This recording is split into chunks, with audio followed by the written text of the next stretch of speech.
Federalism. Federalism is a kind of government where several independent states coexist with the central government, each having their own sovereignty. This is in contrary to the current form of government in the Philippines, which is the unitary. Here, all powers, policies, and budget allocation are in the control of the central government. To explain further, federalism can be defined using its three most prevailing salient features: the division of powers, financial autonomy, and taxation.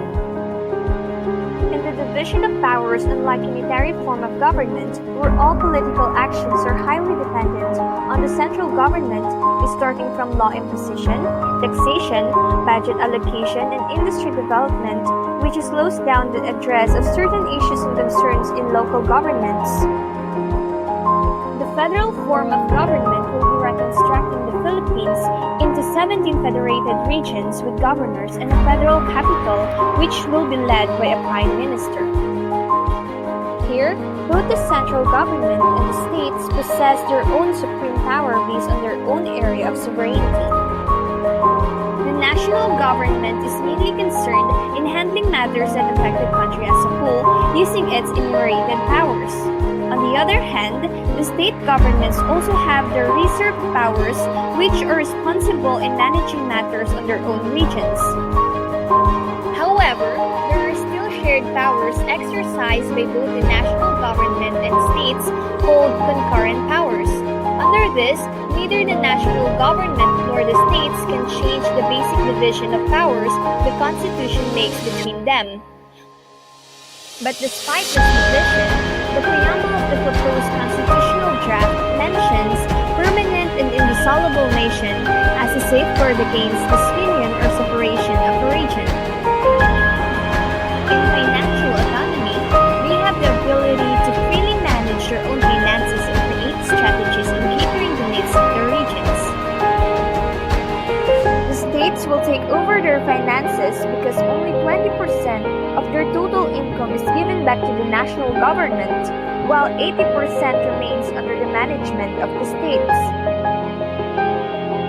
Because of this, the states are able to utilize their own income for their own development, establishing laws and policies relevant to them, allocating funds for sectors of the society, and catering the needs of their regions, especially in promoting their culture, beyond the control of the national government.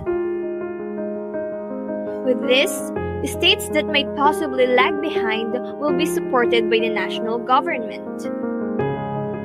A 15 to 16 member federal intergovernmental commission administers an equalization fund which will go to regions that need financial assistance.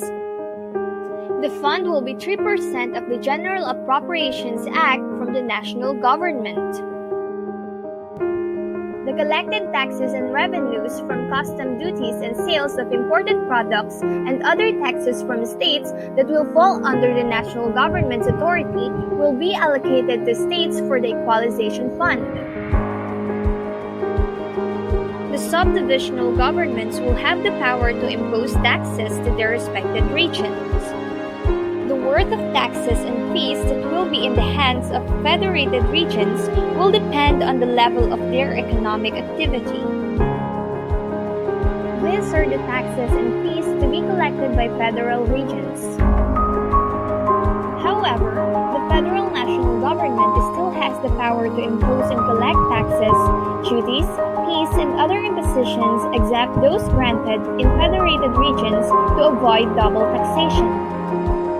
The four top revenue sources of the national government are the individual and corporate income tax, excise tax, value-added tax, and customs duties.